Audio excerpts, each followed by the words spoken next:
So this week's video is super exciting because it's all about how to get your business off the ground if you've got an invention. So if you've got a little spark of an idea, how to get from a spark of an idea to an actual product and then to a business. And the reason we're focusing on this one today, it is a pretty big week for me. So this week, my brand new TV show is launching and it's called The Big Idea Works. And the idea behind The Big Idea Works is that there are millions of people out there, everyday people, who have big ideas for all sorts of products. Things that will change the world, might change your life, might make something easy, and they're just a little nugget of an idea. And the biggest challenge people have is they don't know how to go from having an idea to actually making a product, right? Now, if I take you back to me when I first started, okay, I had an idea for a product and it was called the enveloper. So I could see an opportunity in the market, the card making market. All these people were into making handmade cards and they didn't know how to get the right size envelope to fit the card. And also all your envelopes are plain white or manila, whereas actually what people want to do is they want to make beautiful envelopes to match the cards they've made, right?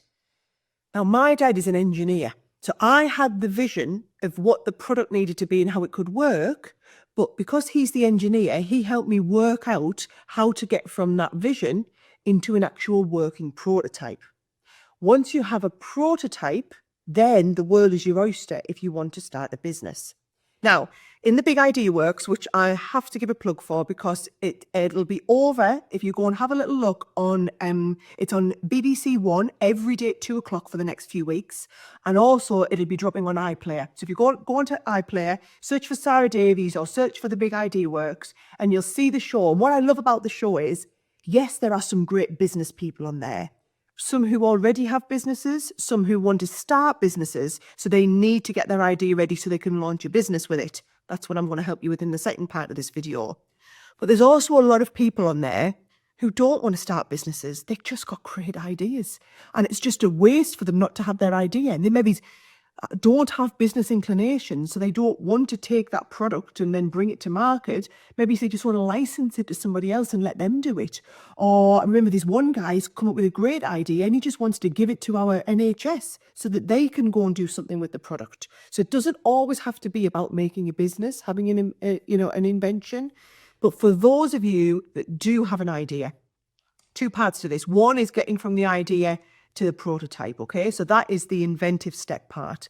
Now, I obviously had my dad, and then in subsequent years, I've worked with a lot of different engineers over the time who are able to take the concept and bring it to life in a prototype. So what you're looking for in this is a product designer, or it's a type of engineering, okay? Once you get the product to the stage where you've got a working prototype, the next thing, and it's the most critical step that people miss out, is you need to make sure that that product is commercially viable, right? So I'll give you a brilliant example. In the show, we have an amazing, a young mum that comes in and she gets really frustrated when her kid, when she takes the pushchair out and then she gets to the steps and she goes bump, bump, bump, bump the steps and the baby wakes up, right? So she's invented a product that you would fit to the buggy and it would just go up the stairs brilliantly, right?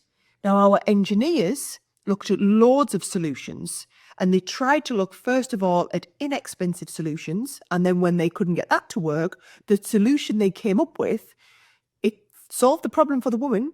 But if they were to commercialise that pushchair would be about £6,000 for each pushchair. Now, realistically, commercially, nobody is going to pay £6,000 for a push. There might be some people, but it's not a mass market opportunity.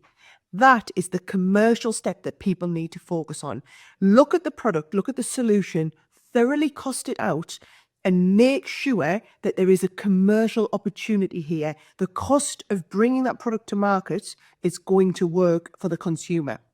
Now, it might be that you've got that. And if I go back to my example, when I invented one of my early products, the Ultimate Crafter's Companion, I worked out that it was commercially viable. I knew what it was going to cost me to make. I knew what I could sell it for. There was plenty of profit in it. However, to get the first one made, the tooling cost, the setup cost was £100,000. So what I needed to do was look at the commercial viability of how many do I need to sell to make enough profit on each one that it'll pay back my 100,000. And once I'd worked out how many that was, I have to look at, is that feasible for me to do this? So 2 steps of commerciality that I want you to look out for.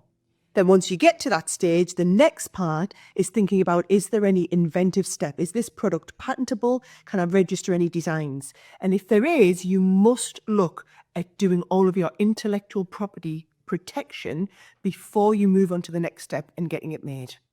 So those are all of the steps that you need to do. If you've invented a product and you've got the idea, from getting that product invented to getting it ready to think about launching the business, you must go through all of these, what I would call stage gates, work out how commercially feasible it is, and then get ready to go to market.